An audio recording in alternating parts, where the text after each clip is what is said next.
Let's talk about what else is interesting here. And I want to thank Safa Karu. So it's thanks to him that we're getting this video. You walk into this room at your own risk, because it leads to the future. Not a future that will be, but one that might be.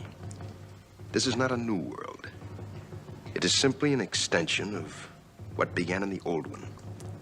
It has patterned itself after every dictator who has ever planted the ripping imprint of a boot on the pages of history since the beginning of time. It has refinements, technological advances, and a more sophisticated approach to the destruction of human freedom. But like every one of the super-states that preceded it, it has one iron rule. Logic is an enemy and truth is a menace. Any state, any entity, any ideology that fails to recognize the worth, the dignity, the rights of man, that state is obsolete. This is television, that's all it is. It's nothing to do with people, it's to do with the ratings. For 50 years, we've told them what to eat, what to drink, what to wear. For Christ's sake, Ben, don't you understand? Americans love television. They wean their kids on it. Listen, they love game shows, they love wrestling, they love sports, violence. So what do? We give them what they want. Does it raise ethical questions about the use of government money to produce stories about the government that wind up being aired with no disclosure that they were produced by the government? There is a Justice Department opinion that says these pieces are within the law so long as they're based upon facts, not advocacy. And I expect our agencies to adhere to that ruling, to that Justice Department opinion. This has been a long-standing practice of the federal government to use these types of videos. Agricultural Department, as I understand, has been using these videos for a long period of time. The Defense Department, other departments have been doing so. It's important that they be based upon the guidelines set out by the Justice Department. Now, I think it'd be helpful if local stations then disclose to their viewers if that's, that this was based upon a factual report and they chose to use it. But evidently in some cases that's not the case. So anyway. To guarantee that's happening by including that language in the prepackaged report. Yeah, I don't, look, oh, you mean a disclosure on George W. Bush and I? Well, some way to make sure it couldn't air without the disclosure that you believe is so vital. Ken, I mean, there's a procedure that we're going to follow, and the local stations ought to, if there's a deep concern about that, ought to tell their viewers what they're watching. And my reason is for one that you may share, possibly. I have a very low tolerance level for stupid bullshit. That's all. Stupid bullshit. Tell the truth. Don't be bullshitting people. Like I say, there's enough bullshit as it is. There's enough bullshit as it is. In fact, there's just enough. Did you know that? There's just enough bullshit to hold things together in this country. Bullshit is the glue that binds us as a nation. Where would we be without our safe, familiar American bullshit?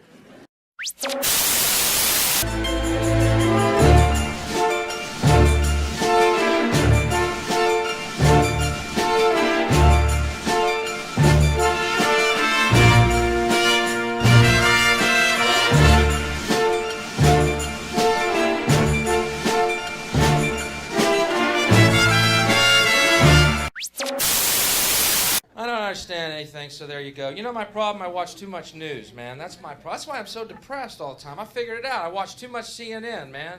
I don't know if you've ever sat around and watched CNN longer than, say, 20 hours in one day. I don't recommend that. Watch CNN headline news for 1 hour. It's the most depressing thing you'll ever fucking do. War, famine, death, AIDS, homeless, recession, depression. War, famine, death, AIDS, homeless. Then you look out your window. Where's all this shit happening? Ted Turner's making this shit up, man. Jeffrey Kaufman has the latest from the mountains of Chile. Again today, the families were lighting candles and saying prayers for the 33 husbands, fathers, and sons they have not seen for 3 weeks. Overnight, very sad story here. All 33 miners trapped underground in China following a gas explosion found dead. That according to Chinese state media. At least 33 people were killed, 35 injured, and scores went missing after flood hit Khyber Pakhtunkhwa province of Pakistan. The cries of babies welcomed Pope Francis when he was to baptize 33 children in the Sistine Chapel. In his homily, he explained that the Word of God is the best gift that parents can give their children.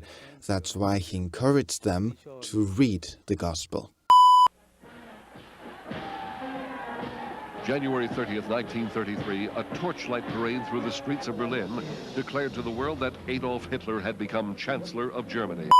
This is how Simpson looks today, serving a 33-year prison sentence in Nevada for kidnapping and robbery. Garcetti says Simpson got a raw deal. The 33 years that he received for what he did, that doesn't seem to be justice either. I don't feel sorry for him that he's behind bars, but 33 years is doesn't appear to be the appropriate sentence for the crime. France and other forces target the ISIS stronghold of Raqqa and kill at least 33 militants. The UK-based Syrian Observatory for Human Rights said on Wednesday, November 18th, that the militants were killed when airstrikes hit checkpoints around the Syrian city. The observatory believes more than 33 militants were killed. However, an exact figure couldn't be given due to the state of the bodies. But when you talk about apology, I think the one that you should really be apologizing for, and the thing that you should be apologizing for, are the 33,000 emails that you deleted and that you acid washed, and then the 2 boxes of emails and other things last week that were taken from an office and are now missing. In South Carolina has returned a 33-count indictment against Dylan Storm Ruth, charging him with federal hate crimes and firearms charges for killing and attempting to kill African-American parishioners at Emmanuel African Methodist Episcopal Church in Charleston, South Carolina. From Lanfranc Secondary Modern School went the bodies of 33 boys and 1 master who died when their plane crashed into a mountain in Norway. An ancient Egyptian coffin was found in the Jezreel Valley area of Israel, along with a golden scarab that has the seal of Pharaoh Seti I and other artifacts from around 3,300 years ago. King Tut's tomb may have more mysteries to reveal. Egypt's antiquities minister says the famous burial place could contain concealed chambers. The claim comes as the result of high-resolution images of the 3,300-year-old mausoleum. I had a chance to talk to President-elect Trump last night, about 3:30 in the morning, I think it was, to congratulate him on winning the election. But wait, there's more. Hang on to your seat, baby, because this one's a screamer. This morning, the door-to-door investigation begins. Health officials, including a crew from the Centers for Disease Control, now in Dallas, in search of anyone who may have come in contact with the first patient diagnosed with Ebola in the United States. It appears that there is more and more fire and smoke enveloping the very top of the building, and as fire crews are descending on this area, it does not appear that there's any kind of an effort up there yet. Now remember, oh my God. Oh my God. That looks like a second plane. I did not see a plane go in. That just exploded. We just saw another plane coming in from the side.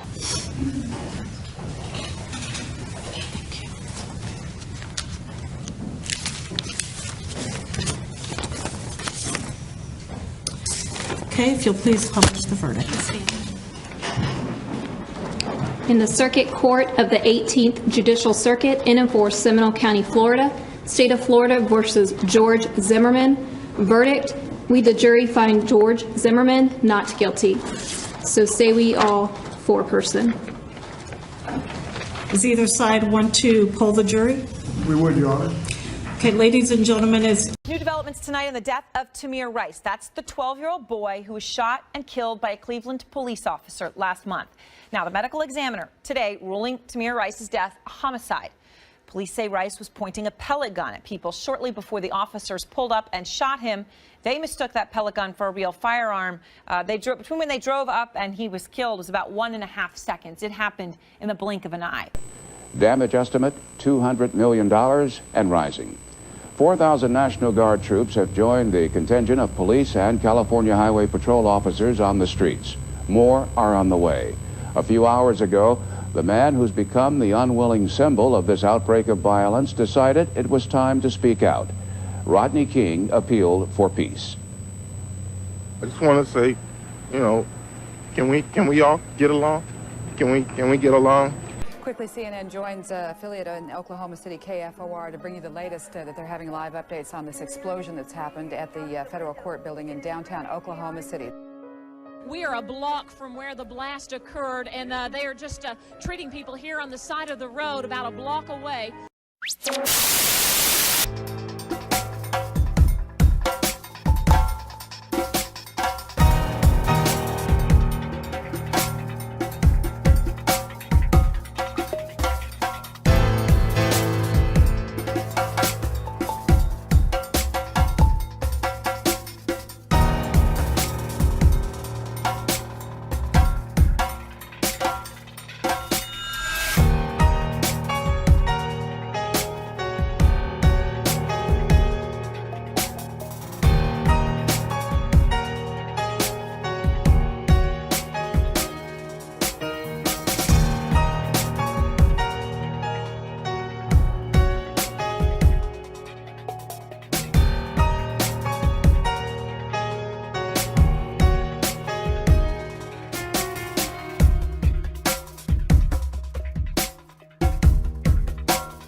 I have certain rules I live by. My first rule, I don't believe anything the government tells me. Nothing. Zero. Police